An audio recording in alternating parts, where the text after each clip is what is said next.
sometimes you feel like you're on an island by yourself, and you have to be able to encourage yourself and persevere through rough times. There's ups and downs in the entrepreneurship world, Yeah. and that perseverance is going to be the key. It's just something that I live. It's just something that I live. Hey, hey, hey. It's just something that I live that this world don't live. It's just something that I feel that this world don't feel. I gotta keep it real. J.E.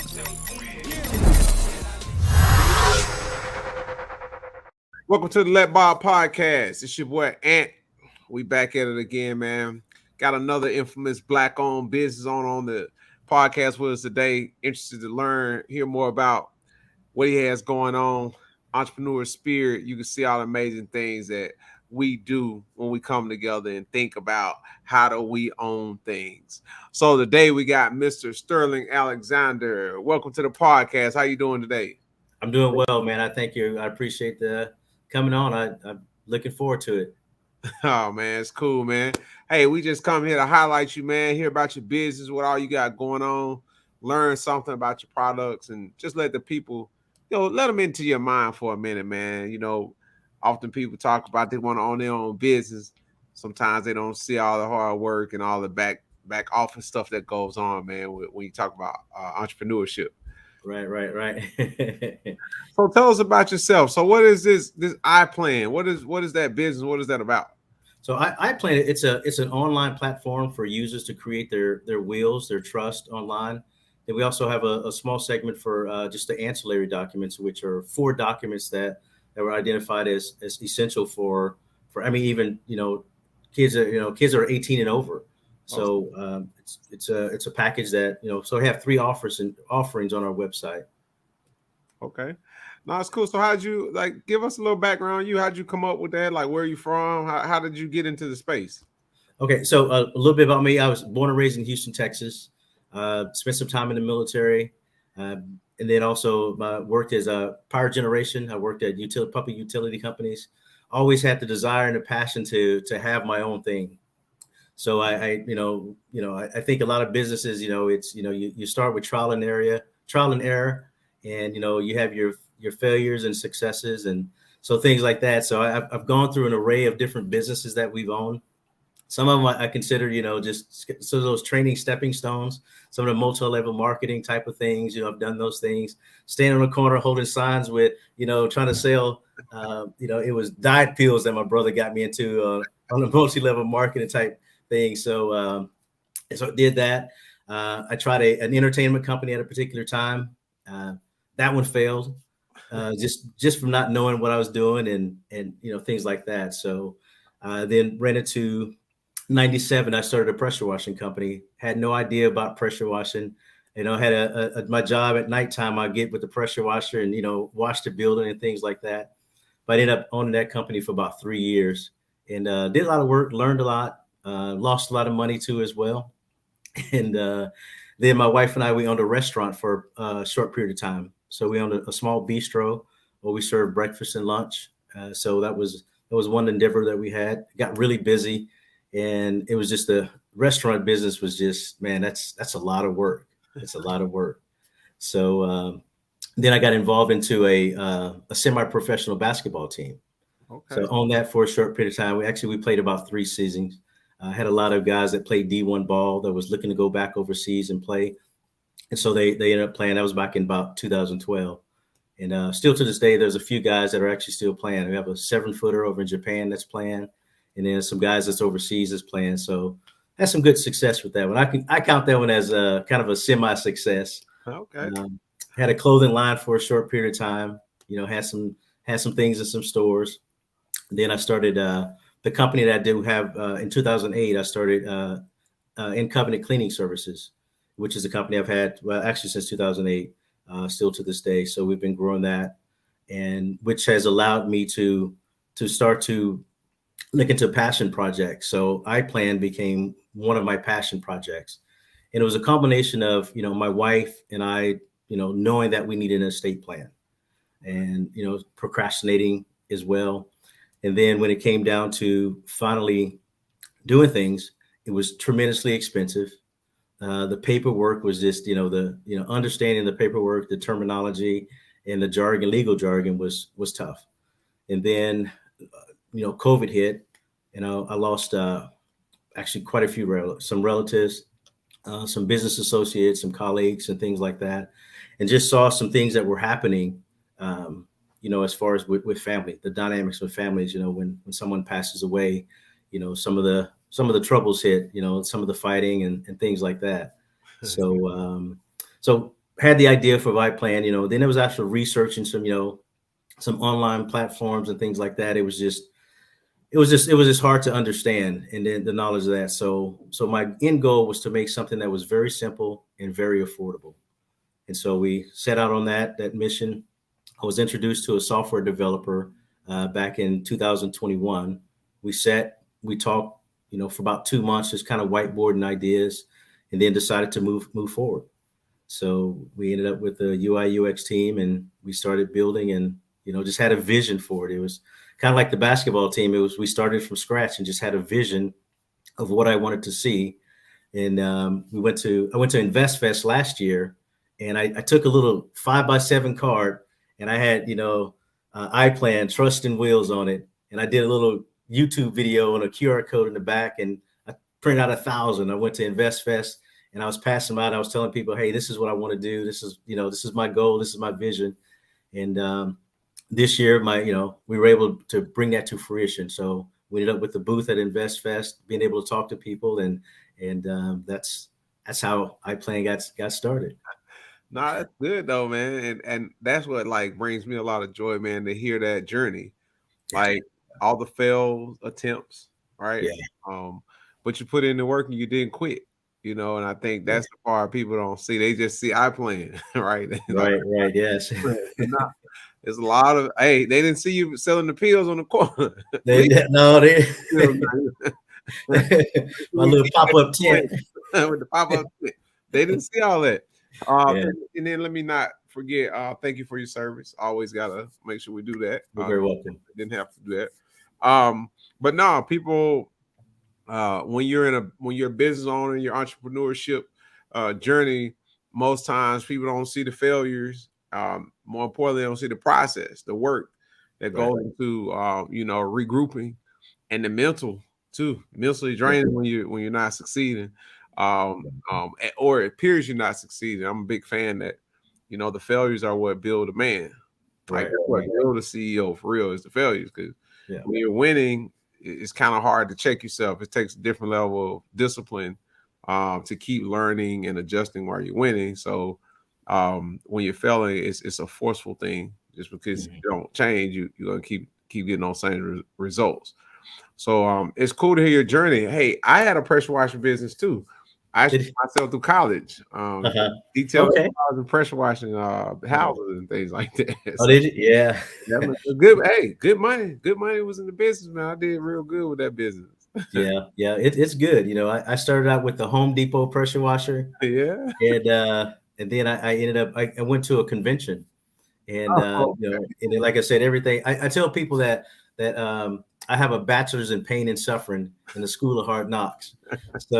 So that's how I learned a lot of things. And then I went to a convention, and I was like, man, they got all this equipment. I was like, they got these big old surface cleaners and all those things. And I'm sitting here with a wand going like this for, 2 hours on the driveway when I could have a surface cleaner be done in, 20 minutes. Nah, you saying something that I talk about all the time when I'm talking to other entrepreneurs and business owners. It's the tools that make the difference. Right. Yes. If you have the right tools, you can bid on the right contracts. See, if you don't have the right tools, you can't bid on it. You can't bid on it. Can't do it. Yeah. You can't do the work, right? So it's kind of cool. I did mostly detailing. I did some pressure washing, but mostly detailing cars. But I had gotten exceptionally well, and I was getting contracts with these companies that were leasing sets of hundreds of cars, and they need to delabel the cars and put their logos on the cars. And so I had a contract to remove all the logos. And so, it was good. It was good at the time. You know, when you're growing in business, you know, you set your ceilings according to the money you're making. And so Right. at the time, you know, I felt like I was the man. Yeah. Yeah. Yeah.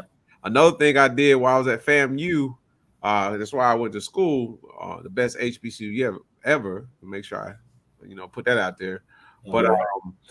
this guy taught me about this process where you could clean the cars that sit on the car lots. Oh, okay. Yeah. Yeah. I've seen So they those. get dusty and they get the bird droppings and all that stuff on them. Uh, There's this special water you could get, and you could go to the car lots and negotiate a price to just clean the cars, and you didn't have to dry them off with the special water.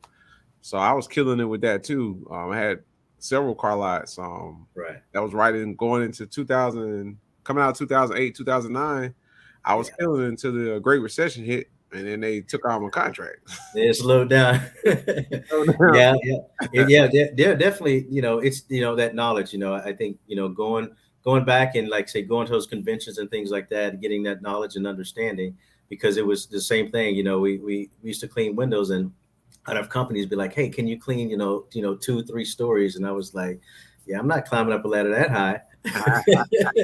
And so then I got introduced to the water fed pole, which is, now I can clean up to 4 stories from the ground. Wow. With that pure water that you use to wash those cars. And so, that opened up some doors for, some more work to do, but I'm not going over 4 floors. You're not gonna see me hanging off a building. But that's a journey, right? You're learning. Yeah. Right? You're learning. I think the astute businessman learns and applies, and I think you get to your point where you're like, okay, I finally got a formula. My cleaning service, that's my formula. I know that business. I'm solid. Right. And now, you step out and you start your passion project. And I think those are the best projects, right? Because they're not even revenue driven at first, right? They're all about, whatever the social impact you have in mind. And that's a different level of work ethic. Kind of cool. Yeah. That was the thing is I saw, that once we begin to kind of dig into some of the research and then kind of understanding the statistics of, it's say over 70% of African Americans don't have a will. Wow. And then, so my goal was to close that gap, and then creating something that was very simple and very affordable. It is have the ability, that people could have more access to it. And I tell people that, we have the platform, and it's built so I don't have to charge attorney type pricing. And, we had attorneys that worked on a project that, that's baked into the system there. But, we don't have that attorney overhead. So thus that the ability to have low pricing. So, we start out, we have 3 offerings. And the smallest one is it's just the essential documents. You come with your medical and your financial power of attorneys. You have your HIPAA release and your directed to physicians. And then my daughter actually brought my daughter into the company to start working on it, because she's like, Dad, let's create a college campaign with these documents. Because it's like, anybody that's over 18, once you leave the home, parents they lose some statutory rights. And so it is, having the ability, like I tell people, is my 19-year-old, he works, he lives at home and he works, but, he has a card note, he has a cell phone, he has subscriptions, he has all those things. And so in the event that something happens to him, now we can interact with his bank to pay his bills. Because if not, it'd be coming out of our pocket. So like we'll dig in your pocket first and exhaust those funds, and then we'll help you out. There you go. No, that's smart. That's smart. So you make a valid point. Access, not just to the product, but just access to the information is a big deal with our community, right? Just really delivering the message of how important afterlife planning is, right? Yes. We know about holding the fish fry so we can put, Jerome in the ground. Yeah. That works, but there's alternatives to that, right? If you plan accordingly, you can actually embrace the bereavement, the afterlife process, that transition, right? And I think for me, I lost my grandfather right before the pandemic. So that was January 2020. And that was the first time as an adult with a wife and kids and really just understanding what death is that I experienced that. And I got to see both sides. So I did get to see the financial transition side, right? I learned life is really a transaction coming in here and it's a transaction going out. Like, these hospitals not playing.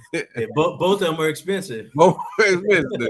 The funeral homes, like, they want their money and they not budging. The hospital, like, okay, we sorry for your loss, but we need this room. You know, and experiencing that, it was hurtful, it was very painful for me.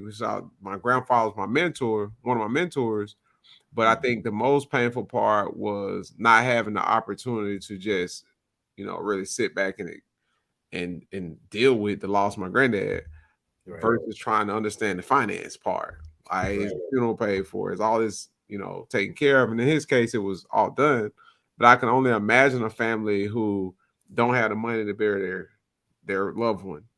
Or, to your point, they know that they have these bills or these car notes and these house notes and all these things, but they don't know where to start to pay them or even know where they are or who they're with, you know. And so I think that's a big benefit of what you have, is to enlighten those who are dealing with a loss to be able to quickly access that information. So that's kind of cool stuff, man. Yeah. I lost my grandmother too back. It's been almost 2 years now, and that was my first time that I really dealt with hospice. Oh yeah, and doing those things. It was man, and then advocating for my grandmother. You know, we took her in because she was having difficulty breathing, and they wanted to give her Lipitor, some cholesterol medicine, and I was like, she ain't got no issue with her cholesterol. She having a hard time breathing. Then let's do this. So having to advocate for your family was a huge thing. And we just lost my father-in-law just 2 weeks ago. Wow. He was diagnosed with acute liver cancer, and they gave him 2 weeks to 2 months to live. And my wife flew out and then she called me, and then I flew out, and 5 days later he passed away. Wow. Sorry. So he did that. I flew out. My wife was like, you know, hey, because we had already planned a trip to come out, you know, to Oregon. Is where we're at now. And so she called me and she said, hey, you know, Dad's been asking for your ribs. And I was like, he was like, he wanted his ribs before he passed. So I was like, okay. So that was Wednesday night. Thursday morning, 6 a.m. I was on the flight, and you know, right by his bedside. But you know, unfortunately, we didn't have the chance to. We talked about the ribs, but you know, he just went downhill so fast. We didn't have an opportunity to get to the ribs. But so I heard about these ribs in your bio. This brother got to have some good ribs if he let us know his good ribs. I did. That's so, good. yes. So yeah, I did. I can brag now a little bit because I entered my barbecue competition cook-off. So we had one last year and didn't place, and then this year I got first place out of 15 teams. So okay, I was happy, you know, and a little bit of cash too. So he got paperwork with his ribs. That's good. That's good. I have a chicken. I have chicken. Okay. I promise, man. You eat my chicken. Oh man, you probably be like, man, look, if you give me the chicken, I give you the ribs. Okay, let's do that. Hey, we may throw a little brisket on the side too. I got a little brisket rub too. So. Okay, that's what's up. I like it. But so you say you live in Houston now? We live in San Antonio. San Antonio. Okay. Yeah. Okay. All right. Well, that's cool stuff. We were doing some things out in Austin last year. And I really like the whole state of Texas. They got a lot going on, man. It's such a large state. It's a lot of opportunity in different places. But I know San Antonio, Houston, Austin, and Dallas are like the main spots. I'll be in Houston next week, actually. My wife and I will come over and visit a business partner of mine. So it's gonna be fun times. That's nice. Yeah. Still got family down in Houston. So yeah, I'm down there periodically. My pops is down there. He's still down in Houston. So I need to see him. So that's cool. Well, no, we definitely want to embrace your business, man, and what you're doing falls under our 4 pillars here at Let Bob Technologies. Those 4 pillars are finance, ownership, community, and education. And so what you're doing with estate planning definitely is important, and I think aligns with our social impact mission, right? That's the measurable social impact, right? If we can get more eyes on your product or pull you in at different financial literacy opportunities we have, we'd definitely be interested in doing something like that. Being the plan is online, economically favorable for our community, we definitely would desire need to see where synergies can meet themselves with us, and we pull you into some stuff. And same here, if you have opportunities or you think works for us, kind of coming in and supporting or doing something together with you, we're all for it. That's what we're about, man. Black-owned business. Yes, we got to support each other, man, in order to kind of scale this whole movement. Yeah, absolutely. Yeah, man, I definitely appreciate that. Yeah, and I would be honored to you know with things you got going on, and hopefully we can grow to this side and be able to invite you out and do some things out here too as well. So you got to bring that chicken though. No, it's only one rule with my chicken. You gonna get my chicken in McCall, Alabama. Okay. Oh, hey, then I'll have to come to Alabama. Then come down. You got to come. You got to eat it straight off the grill too. My whole team. My team will tell you, I'm really particular about the first taste. It's got to come right off the grill, no paper towel, straight to your hand, straight to your mouth. You be like, man, this chicken is so good. I can't even taste it. It's hot. I'm looking forward to that, then. That'd be cool, man. But yeah, we're doing. We got a lot of things in the works for HBCUs too, man. So pulling you in just to push the message of estate planning. Especially what you say your daughter is bringing to the table in the business. Any opportunity we have, we definitely want to get you involved, man. Oh, that'd be nice. She enjoys. She's she's a mom. She's got her fiance, and then she got my grandson, and so she came in, and it's been beautiful watching her blossom. So I took her to Invest Fest, and so I told her, I said, baby, you got to be prepared. I said, it's going to be a lot of people, going to be a lot of black folk. And she's like, Dad, she said, I ain't seen that many black folks since our last family reunion. It is. She went, and she was overwhelmed, but then just to see her blossom, just that, in those couple of days, to see her, open up and start talking to people, communicating people, it was just a proud moment just to see that. And then have her with me to experience that. So, I just wanted to see that. I wanted her to see the positivity, the support, the camaraderie, all those things that happened at the event. So she loved it. So she's ready to keep moving. So that's good, man. That's always good. That's always good when your family, and specifically your daughter or your son, can embrace your vision and your passion project. That's just a good feeling. Quick question. If you would leave us with this before we wrap up here. You've done a lot of different business ventures, right? Some successful, some failure. Could you speak to one of the most important lessons you learned in that journey between all the different businesses and all the different success and failure you've had on your journey?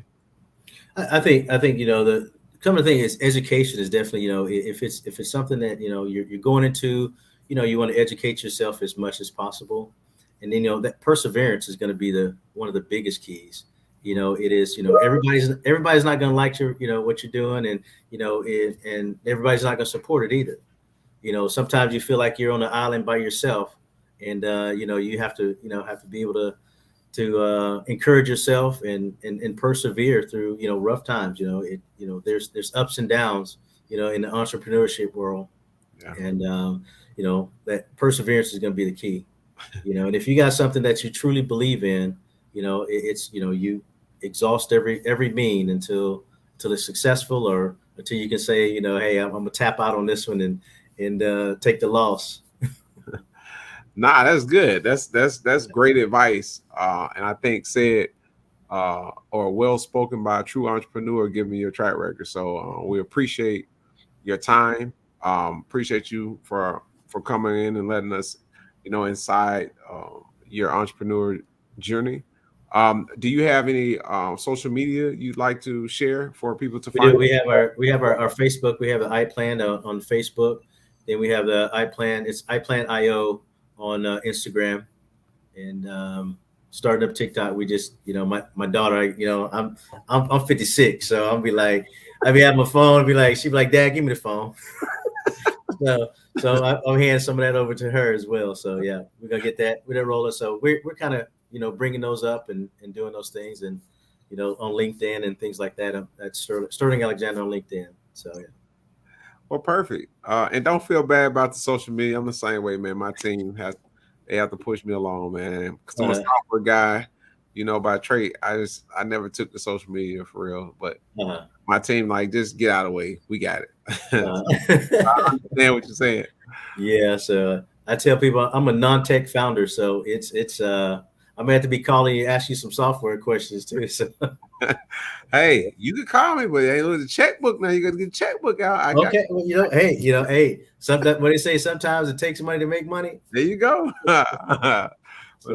We're here, man. Reach out to us. Like I said, we got to figure out opportunities, just because what you're doing is heavily aligned with our mission as a business in general. So definitely want to follow up with you and see what some opportunities are.